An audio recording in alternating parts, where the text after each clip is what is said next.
Okay, now some theoretical knowledge. In the midline, there will be the laryngeal cartilages and after that trachea. So just below the chin, if I press, I can understand the hyoid bone. So this is prominent here, the Adam's apple. So this is the thyroid cartilage, and below that will be the cricket cartilage. Now, another thing that I forget to mention in the previous video, this is the submandibular gland, but which part?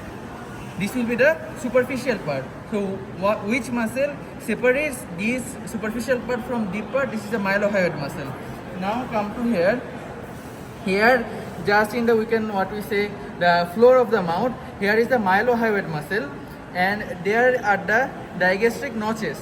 So these muscles are not prominently visible here, but if we want, just like here, we origin the anterior belly of digastric, that will go further behind and mostly below the submandibular gland.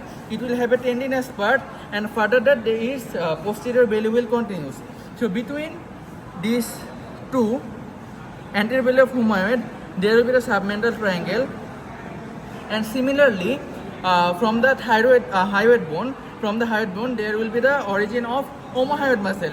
We know that it also has an anterior belly and posterior belly, and with the help of it, we can further make out the muscular triangle, carotid triangle, etc. As these muscles are not visible here, we can go for this knowledge through our books.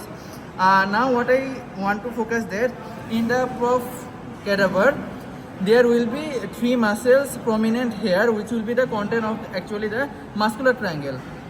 So the most superficial muscle and largest muscle will be the sternohyoid.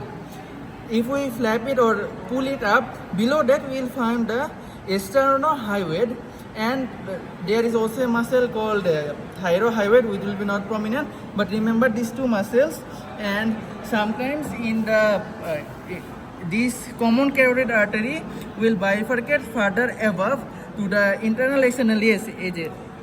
Here you can see there is the bifurcation. So the anterior one will be the external carotid artery, and the behind the external carotid artery will be the internal carotid artery. So this is some more prominent in some other bodies, and so by the theoretical knowledge, we have to divide the anterior triangles properly. And another thing, that the posterior triangle is divided by the posterior belly of humoid into supraclavicular and occipital part. So most of the things I have discussed will be inshallah enough for this session. Thank you.